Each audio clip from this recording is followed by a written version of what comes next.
Germany के बारे में थोड़ा सा बैकग्राउंड अगर समझना चाहें, देखिए जर्मनी आज की डेट में यूरोप की टॉप मोस्ट इकोनॉमी है, सबसे नंबर वन इकोनॉमी है कंट्री जो है। और अगर वर्ल्ड लेवल पर देखें तो टॉप थ्री इकोनॉमीज में काउंट होती है जर्मनी। जर्मनी की महारत किसमें हासिल है? जर्मनी अपनी बहुत बड़ी इंडस्ट्रीज के लिए नहीं जाना जाता है, जर्मनीज अपनी small and medium scale industries के लिए जाना जाता है। कहने का मतलब ये है कि जर्मनी का जो कंसेप्ट है वो कहीं ना कहीं शुरू होता है फर्स्ट और सेकेंड वर्ल्ड वॉर के बीच का जो फेज है। इन फेजेस के दौरान जर्मनी की प्रोसेस स्टार्ट होता है इंडस्ट्रियल ग्रोथ का। थोड़ी सी कहानी बताता हूं।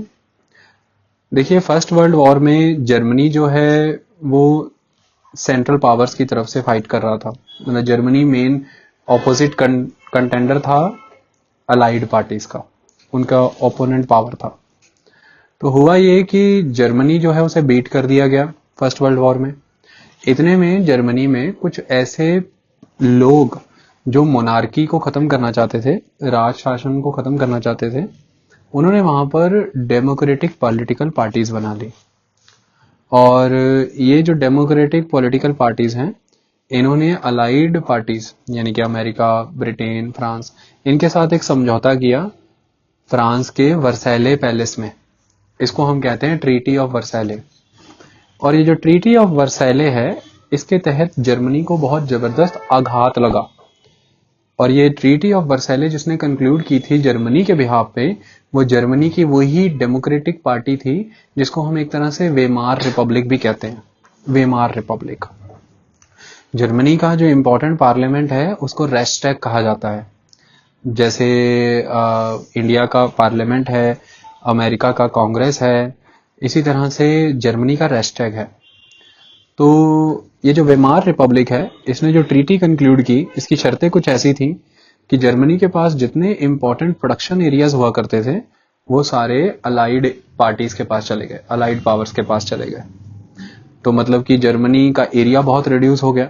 दूसरा, जर्मनी के ऊपर ये आरोप लगाया गया कि वॉर आपने की थी तो वॉर में हुए नुकसान का हर्जाना आपको भरना है, वार इंडेमनिटी। तो वॉर इंडेमनिटी जो थी, युद्ध का हर्जाना इतना अधिक था कि धीरे धीरे जर्मनी का सारा गोल्ड भी खत्म हो गया, क्योंकि जर्मनी गोल्ड की फॉर्म में वार इंडेमनिटी भर रहा था। और तीसरा, फ्रांस जैसी कंट्रियों को युद्ध का हर्जाना ना भर पाने की वजह से बहुत लंबे समय तक फ्रांस ने जर्मनी के रूर एरिया के ऊपर कंट्रोल भी किया और रूर का सारा कोल एंड आयरन यूटिलाइज किया। कुल मिलाकर के कुछ ऐसी शर्तें, ऐसे कारणों ने जर्मनी को 1920 से लेकर के 1930 तक बहुत तेजी से नीचे गिराने का काम किया। ऐसे में वहां के लोग जर्मनी की इस डिसग्रेसफुल सिचुएशन के लिए वेमार रिपब्लिक को ही रिस्पॉन्सिबल मानते रहे।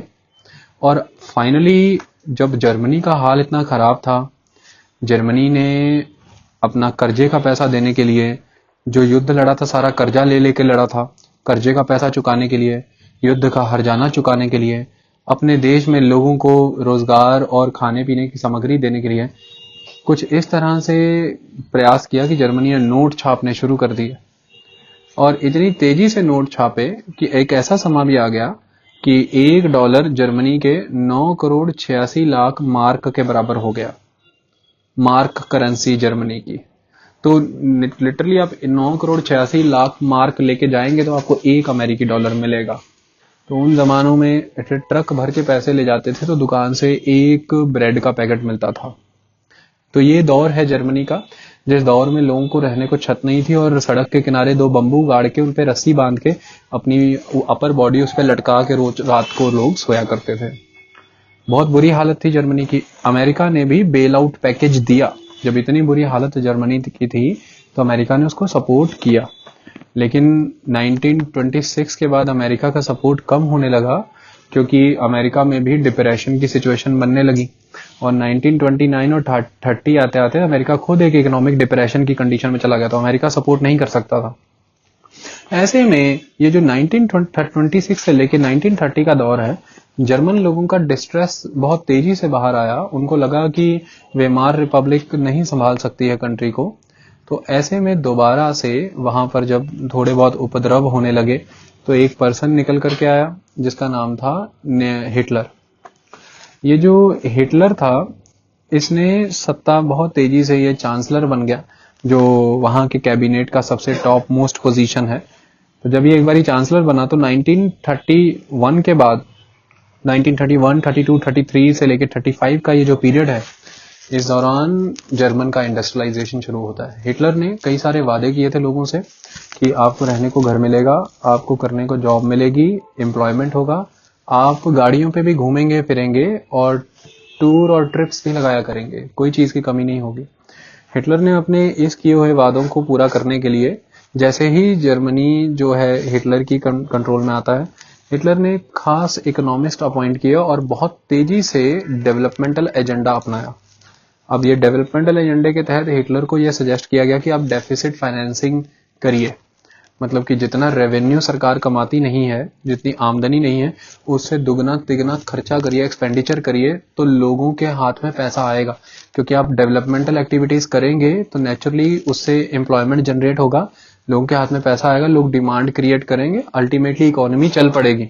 हिटलर ने ये एजेंडा अपनाया और पब्लिक स्पेंडिंग, मैंने सरकार की जेब से खर्चा करना बहुत जबरदस्त शुरू किया और बहुत हाई लेवल पर डेवलपमेंटल एक्टिविटीज करी। इस समय के दौरान बहुत तेजी से आर्म्स बनाने का प्रोसेस स्टार्ट हुआ। हिटलर का एजेंडा क्या था?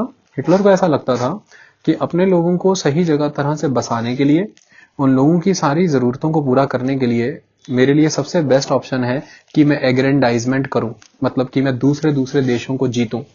तो हिटलर ने बहुत तेजी से दूसरी कंट्रीज के एरियाज को कंट्रोल करना शुरू किया जो बड़े प्रोडक्टिव एरियाज थे, और ऐसा करने के लिए उसे बहुत तेजी से दो काम करने थे। एक तो सेना में लोगों को भर्ती करना था, नेचुरली उससे रोजगार मिलेगा लोगों को, और दूसरा हथियार बहुत तेजी से बनाने थे। तो हथियार जब बनाने होंगे तो मेटल इंडस्ट्री, माइनिंग इंडस्ट्री, ये सारी इंडस्ट्री चल पड़ेंगी ऑटोमेटिकली। और आप अपने लोगों को खाने पीने को कहां से देंगे? वो जो एरियाज आप नए नए जीतेंगे, एक्वायर करेंगे, तो वहां से वो फूड ग्रेन, अच्छे लेवल का फूड ग्रेन है और बाकी आइटम्स है, वो आप ला करके लोगों को देंगे। ये सारे प्रोसेस जो चल रहे थे इस दौरान काफी हैवी इन्वेस्टमेंट इंडस्ट्रियल प्रोसेसेस में किया गया। ऑटोमोबाइल सेक्टर को बहुत तेजी से बढ़ावा दिया गया और ऑटोमोबाइल इंडस्ट्री लगा इस दौर में। हिटलर के सामने एक सवाल ये था कि जिस समय में ब्रिटेन, जिस समय में अमेरिका, दोनों जो कि ओपोनेंट थे जर्मनी के, और रशिया इतने बड़े पैमाने पर heavy iron and steel industry और इनके दम पर ग्रोथ कर रहा है, तो इस समय जर्मनी क्या कर सकता है?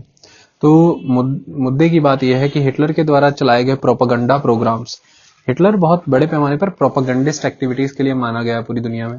मतलब न्यूज़पेपर का, मीडिया का, जिसमें टेलीविजन और बाकी चीजें आ जाती हैं, ये सारी चीजों का इस्तेमाल किया जाता था सरकार की पर्टिकुलर आइडियोलॉजी को आगे प्रमोट करने के लिए। तो हिटलर ने ये ट्राई किया कि जिन चीजों पे हमारी महारत हो सकती है हम वो करें, यानी कि हमें प्रिसीजन बेस्ड इंडस्ट्री लगानी चाहिए, स्पेसिफिसिटी पे फोकस करना चाहिए। बहुत ज्यादा हैवी इंडस्ट्रीज की बजाय हमें इस तरह के रेयर आइटम्स डेवलप करने चाहिए जिनकी साइज छोटा होगा लेकिन उसकी क्वालिटी, उसका गुण इतना बड़ा होगा कि उसकी कीमत हमें बहुत जबरदस्त मिलेगी।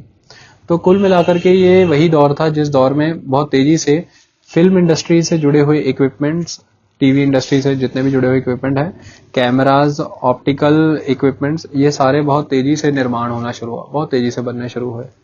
नदियों का प्रयोग खास तौर पर किया गया, पानी बहुत बड़े पैमाने पर इस्तेमाल होता था केमिकल्स वगैरह बनाने के लिए, तो केमिकल इंडस्ट्री लगाने के लिए नदियों का प्रयोग किया गया बहुत बड़े पैमाने पर। तो कुल मिलाकर के ये वो दौर था 1930s से 40s तक का, जब इंडस्ट्रियलाइजेशन का जो मॉडर्न इंडस्ट्रीज का बीज है वो हिटलर के समय में रखा गया था, जिसमें पब्लिक स्पेंडिंग पे फोकस बहुत बड़े पैमाने पर किया गया था। फाइनली 1939 से 1945 के बीच में वर्ल्ड वार 2 होता है। जर्मनी को बहुत बड़े पैमाने पर नुकसान होता है, लेकिन जर्मनी अपने उन सारे फेजेस से अब गुजर चुका होता है जिसकी वजह से वो प्रॉब्लम में आता है।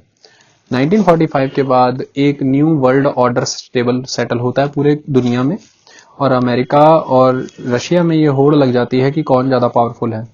ऐसे में जितना भी वेस्टर्न ब्लॉक है, जैसे जर्मनी के दो हिस्से किए गए, वेस्टर्न जर्मनी, ईस्टर्न जर्मनी, ये सारे वेस्टर्न ब्लॉक की डेवलपमेंट का रिस्पॉन्सिबिलिटी अमेरिका और ब्रिटेन लेता है, और ऐसा कहते हैं कि जर्मनी का वेस्टर्न ब्लॉक है उसे हम कैपिटलिस्ट ब्लॉक की तौर पे डेवलप करेंगे। तो बहुत बड़े पैमाने पर अमेरिका की तरफ से हेल्प की जाती है और इस हेल्प की बदौलत रीबिल्डिंग प्रोसेस स्टार्ट होता है जर्मनी का और जर्मनी रीग्रोथ करने लग जाता है।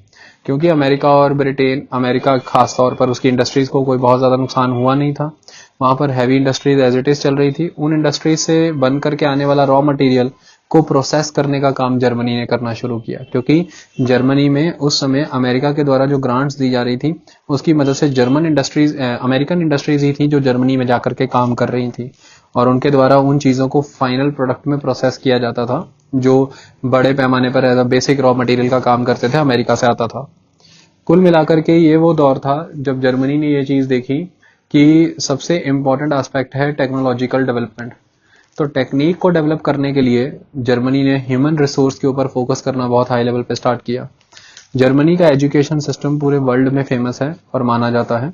तो जर्मनी ने अपनी एजुकेशन सिस्टम को कुछ इस वे में डेवलप किया कि जो पॉपुलेशन है, वर्किंग पॉपुलेशन, उसको 3 हिस्सों में डिवाइड किया। जो एक बच्चा है, स्कूल के लेवल पे ही ये डिसाइड कर लिया जाता था कि वो जो बच्चा है किस तरह की फील्ड में जाना चाहता है। अगर वो किसी भी ऑपरेशनल वर्क में जाना चाहता है, यानी कि वोकेशनल एक्टिविटी करना चाहता है, तो आफ्टर 10th उसको ITI या इस तरह का कोर्स करा करके वोकेशनल प्रोसेस में डाल दिया जाता था, यानी कि इंडस्ट्रियल ट्रेनिंग दे करके इंडस्ट्रियल प्रोग्राम्स में डाल दिया जाता था, काम पे लगा दिया जाता था। अगर वो किसी तरह से कंपटीशन प्रोसेस या कॉम्पिटेटिव एग्जाम्स देना चाहता है तो उसे एजुकेशन के फील्ड में +1 +2 के बाद आगे ले जाया जाता था। और अगर वो किसी तरह से इनोवेशंस, रिसर्च एंड डेवलपमेंट या साइंस एंड टेक्नोलॉजी में ध्यान रखता है तो उसको हायर रिसर्च एंड डेवलपमेंट के क्षेत्र में अलग कर दिया जाता था। कुल मिलाकर के 3 वे में सारी चीज़ों को डिवाइड किया गया, जिस वजह से जर्मन को एक बहुत स्ट्रॉन्ग बेस मिला रिसर्च का, इनोवेशन का, वर्किंग पॉपुलेशन मिली बहुत अच्छी, जो कि बहुत ही यंग ब्लड थे, यंग समय में काम पे लग जाते थे और एक बहुत लॉन्ग एज प्रोवाइड करते थे, प्रोडक्टिव। ये सारा कुछ हो रहा था पब्लिक स्पेंडिंग के थ्रू। मतलब कि जर्मनी का जो एजुकेशन सिस्टम था वो अमीर और गरीब के बीच में डिस्क्रिमिनेशन नहीं करता था और सभी लोगों को, सभी बच्चों को बराबर अधिकार दिया जाता था पढ़ाई करके। उनकी काबिलियत के दम पर उन्हें उनका विकास किया जाता था। इसमें कहीं ना कहीं नाजी थॉट्स जो थे, उनका जो अपरेटस था उसको यूटिलाइज किया गया। हालांकि नाजियों के द्वारा भी ये पब्लिक स्पेंडिंग के थ्रू एजुकेशन स्टार्ट की गई, नाजी हिटलर के ग्रुप को कहा जाता है, लेकिन उन दिनों में उन्होंने फोकस पर्टिकुलरली किया था जो प्योर नॉर्डिक आर्यन रेसेस हैं, यानी कि नॉर्वे और स्वीडन के रीजन से आए हुए जो आर्यंस हैं, उनकी जो प्योर रेसेस है, जिनके नाक थोड़ा दबा है, आंखें नीली हैं, बाल थोड़े से भूरे हैं और रंग सफेद है, इन तरह के बच्चों को अलग करके उन्हें प्रॉपर ये इस तरह की एजुकेशन प्रोवाइड की जाती थी। लेकिन 1945 के बाद के जर्मनी ने वो सारे पैटर्न को पूरी कंट्री के सभी पॉपुलेशन पे लागू कर दिया। तो एजुकेशन एक बहुत इंपॉर्टेंट एस्पेक्ट था जिसकी वजह से जर्मनी ने बहुत बड़े पैमाने पर कुछ इस तरह की टेक्निक्स को जन्म दे दिया, रिसर्च एंड डेवलपमेंट को जन्म दे दिया, जिसकी वजह से जर्मनी जापान के ही लाइन के ऊपर, जैसे जापान अगर ईस्ट में है तो वेस्ट में जापान की लाइन पर जर्मनी भी काम किया और हाई लेवल पर ह्यूमन रिसोर्स को जन्म दिया, हाई लेवल पर टेक्नोलॉजिकल इनोवेशंस की, डेवलपमेंट की। और आज की डेट में जितनी इंपॉर्टेंट टेक्नोलॉजी बेस्ड आइटम्स हैं वो आपको जर्मनी से मिलती हैं। बॉश कंपनी की बात कर लीजिए, जितने इंपॉर्टेंट प्रोडक्ट्स लगते हैं कार में या किसी भी और मशीन में। मैंने गाड़ियों के बारे में उस दिन बताया था, जो टॉप मोस्ट गाड़ियां हैं वर्ल्ड लेवल पर, वो सारी आपको इन रीजन्स में मिलेंगी, चाहे वो BMW है, चाहे पोर्श है, चाहे वो मर्सिडीज है, चाहे वो IBM कंपनी के ऑफिसेज हैं, ये सारा कुछ आपको यहाँ पर मिलेगा।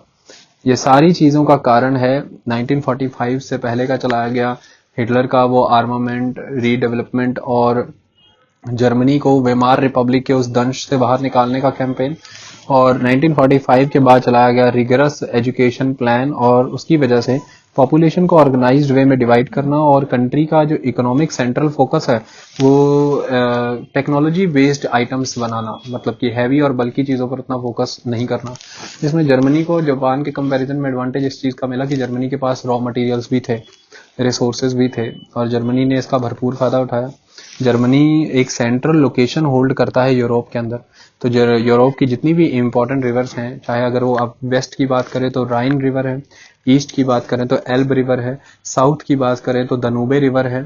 तो इस तरह से मेन जर्मनी में एक मेन नदी है, एक नेकर नदी है, एक दनूबे नदी है, ईस्ट में वेस्ट में राइन है और ईस्ट में एल्ब है। ये सभी नदियों ने जर्मनी को एक बहुत इंपॉर्टेंट पोजीशन पे ला करके खड़ा कर दिया, जिसकी वजह से जर्मनी ने अपने हाइड्रो पावर का, अपने कोल का, आयरन रिसोर्सेज का, और इन तीनों का कोई फायदा नहीं जब तक आप ह्यूमन रिसोर्स नहीं डेवलप करते, और जो हाई लेवल पे ह्यूमन रिसोर्स डेवलप हुआ उसका बहुत हाई लेवल पर फायदा उठाया।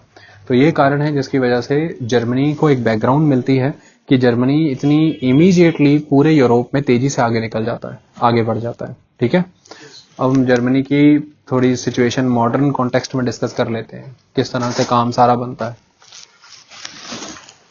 इतना क्लियर हो? RANDIZEMENT।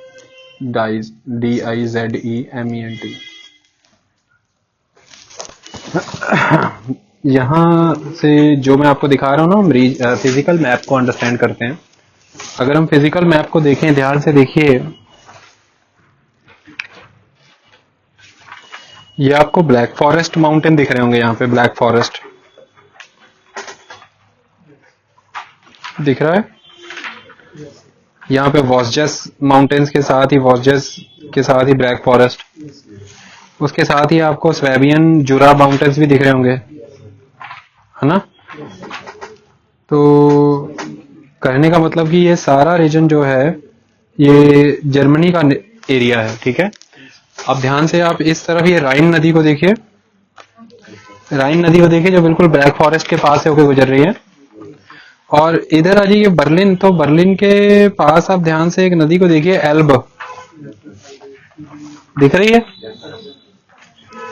तो ये ब्लैक फॉरेस्ट देख लीजिए, ये स्वेबियन जुरा देख लीजिए, ये राइन देख लीजिए और एल्बे देख लीजिए। देखिए आपने, ये कुछ इस तरह का ब्लॉक जो है, ये वाला, ये सारा जर्मनी का ब्लॉक है। ठीक है जी। अब आप इस ब्लॉक में ध्यान से कुछ चीजों को नोटिस कीजिए। ये जो जा रही है, ये राइन नदी है जो जर्मनी और फ्रांस के बीच में बॉर्डर बना रही है। तो जर्मनी और फ्रांस के बीच में बॉर्डर कौन सी रिवर ने बनाया? राइन ने। अब इसके अलावा अगर हम आए ध्यान से, तो आप यहां पर देखिए एक नदी नीचे नजर आ रही है आपको, दनूबे।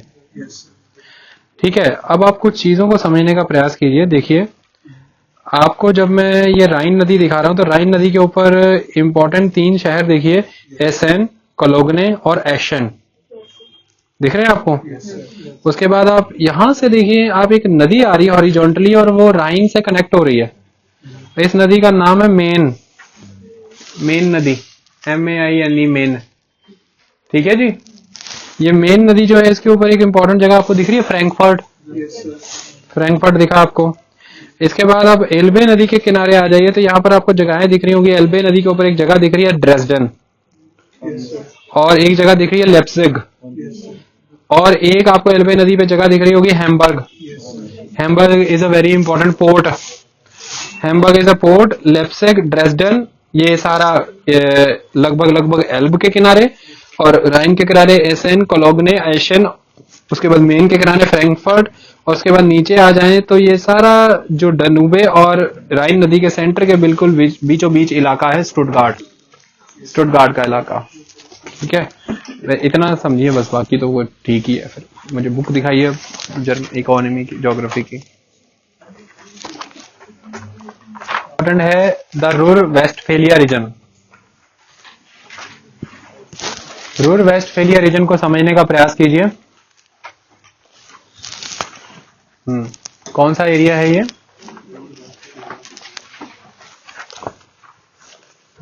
ये सारे इस एरिया की बात हो रही है। ठीक है, ये देखिए ध्यान से, यहां से रूर रिवर आ रही है ना, रूर नदी आ रही है ना, यह यहां पर जाकर के एक टकराएगी। ठीक है, तो ये रूर वेस्टफेलिया एरिया है जर्मनी का। अब मैं आपको इसे मैप पे दिखाता हूं, यहां पे रुकिए।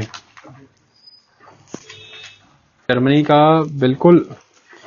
को देखेंगे तो जर्मनी का बिल्कुल वेस्टर्न एरिया, नॉर्दर्न राइन और वेस्टफेलिया एरिया, इसे रूर का इलाका कहते हैं। इसके ऊपर आप देख सकते हैं ये सैक्सोनी एरिया है, लोअर सैक्सोनी एरिया, और फिर ये सारा यहाँ पर सैक्सोनी कोलफील्ड्स है। अगर ऊपर बात करें तो SAXONY, सैक्सोनी कोलफील्ड्स, ये एक इंपॉर्टेंट इलाका है। ये Saxony coalfields are responsible for the growth of the eastern Germany, Elbe river.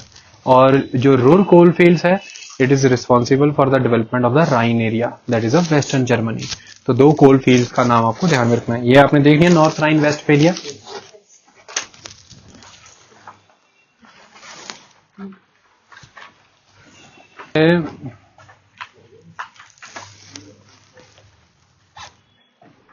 का है वेस्टफेलिया का। इसमें आपको इंपॉर्टेंट नाम कौन से याद रखने हैं, ये देखिए। इस राइन नदी के ऊपर इंपॉर्टेंट नाम है डुइसबर्ग, देखिए डुइसबर्ग। इसके आगे आप चले जाते हैं डुसेल्डॉर्फ, नीचे देखिए डुसेल्डॉर्फ। इसके नीचे चले जाइए, देखिए लिवरकस, डुइसबर्ग, डुसेल्डॉर्फ, लिवरकस, ये इंपॉर्टेंट एरियाज है। ये क्लियर है जी आपको? इसके अलावा आपको ये दिखाना चाहता हूं मैं, यहां से दो बहुत इंपॉर्टेंट राइन नदी से कनाल्स निकाली गई हैं। सबसे पहले ये ऊपर वाली कनाल लिप्पे, इट इज अ लिप्पे कनाल, और सेकंड ये नीचे वाली है, इसको यहाँ पे राइन लिखा गया पर इसका एक्चुअल नाम है ये डॉटमंड, डॉटमंड एम्स कनाल।